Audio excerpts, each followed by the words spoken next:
অনেকেই দেখা যায় যে ইউটিউব কিংবা বিভিন্ন সোশ্যাল প্ল্যাটফর্ম অনলাইন দেখে ঘরোয়া টোটকার মাধ্যমে মুখের দাগ, মেচতা কিংবা ব্রণ সারাতে চায়।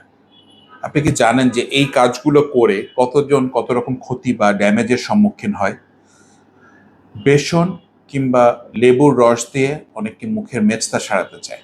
বেসন থেকে দেখা যায়, কয়েকদিন আগে আমার কাছে একটা পেশেন্ট আসছিল, তার অ্যালার্জিক কন্টাক্ট ডার্মাটাইটিস হয়ে মুখে বেসন লাগানোর পরে তার চামড়া উঠে উঠে আসছিল।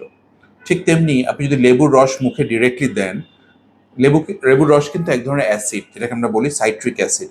এই সাইট্রিক অ্যাসিডটা মুখে দিলে কিন্তু মুখের চামড়ার যে উপরের অংশটুকু আছে সেটা কিন্তু পুড়ে পর্যন্ত যেতে পারে। এমনকি দেখা যায় তখন হাইপার পিগমেন্টেশন হয়, আরও বেড়ে যায় এবং লাল হয়ে যায়, হাইপারেমিয়া পর্যন্ত হয়ে যেতে পারে। একটা পেশেন্ট গত সপ্তাহে আমার কাছে আসলো, মুখে রসুন লাগালো অল্প করে ব্রণ সারার জন্য। আমরা কিন্তু মাংস রান্না করার সময় রসুন দিই। এই রসুন কি করে? আমাদের মাংসটাকে সিদ্ধ করে, তাড়াতাড়ি নরম করে দেয়। ঠিক তেমনি যেই মহিলাটা আমার কাছে এসছিলেন রসুন লাগিয়ে মুখে, তার মুখে রসুন লাগানোর ফলে দেখা যাচ্ছে একটা অংশের চামড়া উঠে মাংস পর্যন্ত ক্ষতিগ্রস্ত হচ্ছে। আপনি চিন্তা করেন ব্যাপারটা কতটা ভয়ঙ্কর।